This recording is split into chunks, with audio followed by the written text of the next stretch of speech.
ഇപ്പോൾ സ്ക്രീനിൽ കാണുന്ന ഇത് ക്രൂ 8 ഡ്രാഗൺ. ശ്രദ്ധിക്കണം, നമ്മൾ അവിടെ കൃത്യമായി രേഖപ്പെടുത്തിയിട്ടുണ്ട്. ഇതല്ല ഇപ്പോൾ സംഭവിക്കുന്നത്. ഇത് 2024 കഴിഞ്ഞ വർഷം ഒക്ടോബർ 25-ാം തീയതി ക്രൂ 8, അതായത് ഓരോ ഘട്ടത്തിലും ഓരോ സമയങ്ങളിലും 4 പേരടങ്ങുന്ന സംഘമായിട്ട് അന്താരാഷ്ട്ര ബഹിരാകാശ നിലയത്തിലേക്ക് പോകാറുണ്ട്. പരീക്ഷണങ്ങൾക്കായിട്ട് അവിടെ തുടരാറുണ്ട്. അങ്ങനെ കഴിഞ്ഞ ടീം അതിനെ വിശേഷിപ്പിക്കുന്ന പേര്, അവർക്കുള്ള പേര് ക്രൂ 8 എന്നാണ്.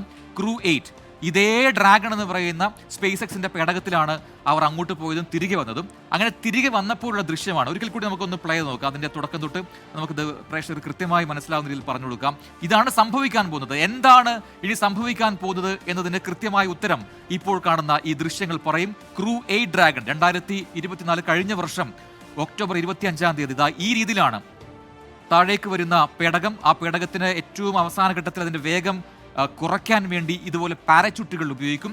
പാരച്യൂട്ടുകൾ ഉപയോഗിച്ചുകൊണ്ട് അതിനെ സ്റ്റെബിലൈസ് ചെയ്യും, അതിന്റെ വേഗം കുറച്ച് നിയന്ത്രണത്തിൽ വരുത്തുകയും ചെയ്യും. പിന്നീടാണ് ഇതാണ് സ്പ്ലാഷ് ഡൗൺ. ഇത് കടലിൽ പതിക്കുന്ന ദൃശ്യമാണ്. കടലിൽ പതിക്കുന്നതിന്റെ തെർമൽ വീഡിയോഗ്രാഫിയാണ് ഇപ്പോൾ നമ്മൾ കണ്ടത്. ആ വീഡിയോഗ്രാഫാണ് നമ്മൾ കണ്ടത്. കൃത്യമായിട്ട് രാത്രിയിലായിരുന്നു ഈ ക്രൂ 8 ഡ്രാഗൺ അവിടെ പതിച്ചത്. അതുകൊണ്ട് തന്നെ അത് കൃത്യമായി കാണാൻ വേണ്ടിയാണ് ഇങ്ങനെ തെർമൽ ഇമേജിംഗ് രീതി അതിനെ ക്യാപ്ചർ ചെയ്തത്.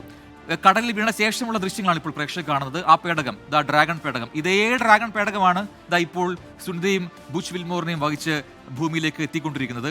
പിന്നീട് നടക്കുന്ന പ്രോസസ്സ് കണ്ടോ? ഒരു ബോട്ടിൽ പോയി ആ പറയുന്ന പേടകത്തെ ബന്ധിപ്പിച്ച്, ആ ബോട്ടിലേക്ക് ബന്ധിപ്പിച്ച് ചങ്ങലയോ അല്ലെങ്കിൽ മറ്റ് ഉറപ്പുള്ള മെറ്റീരിയൽ ഉപയോഗിച്ചുകൊണ്ട് ബന്ധിപ്പിച്ച് ബോട്ട് ഉപയോഗിച്ച് വലിക്കുകയാണ്. എങ്ങോട്ടാ വലിക്കുക? ഇതിന് നമുക്ക് പറയാം റിക്കവറി ഷിപ്പുകളുണ്ട്. അതായത് പേടകം കടലിൽ വന്ന് പതിച്ചു കഴിഞ്ഞാൽ അതിനെ റിക്കവറി ചെയ്യാനുള്ള സ്പെഷ്യൽ ഷിപ്പുകളുണ്ട്, കപ്പലുകളുണ്ട്. അത് സ്പേസ് എക്സിൻ്റെതാണ് ഇത്തവണ നമ്മൾ ഉപയോഗിക്കുന്നത്.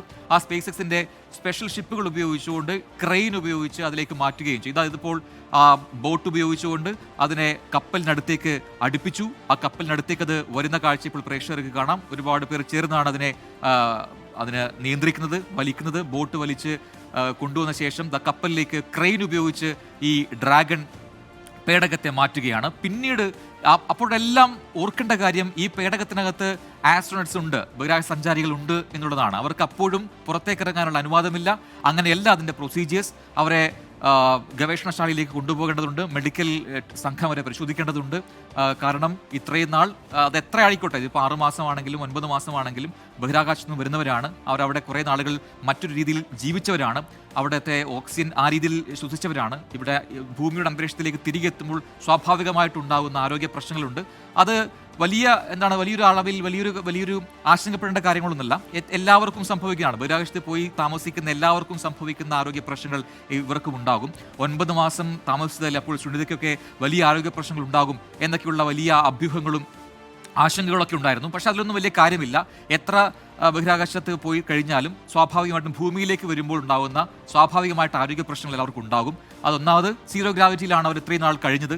പെട്ടെന്ന് ഇവിടത്തേക്ക് വരുമ്പോൾ ഗ്രാവിറ്റേഷണൽ ഫോഴ്സിൽ നമ്മൾ ജീവിക്കുന്ന സമയത്ത് പെട്ടെന്ന് മാറേണ്ടി വരുമ്പോൾ ഉണ്ടാകുന്ന ചില ചേഞ്ചസ് ഉണ്ടാകും. അതൊക്കെ ഒന്ന് അഡ്ജസ്റ്റ് ചെയ്തെടുക്കാൻ ദിവസങ്ങൾ താമസം ഉണ്ടാകും. ഒരുപക്ഷെ ഒരു മാസക്കാലമൊക്കെ കഴിഞ്ഞെങ്കിൽ മാത്രമാണ് പിന്നീട് ഇവർക്ക് ഒരു നോർമൽ ലൈഫ് സാധ്യമാവുക എന്നാണ് മനസ്സിലാക്കാൻ കഴിയുന്നത്.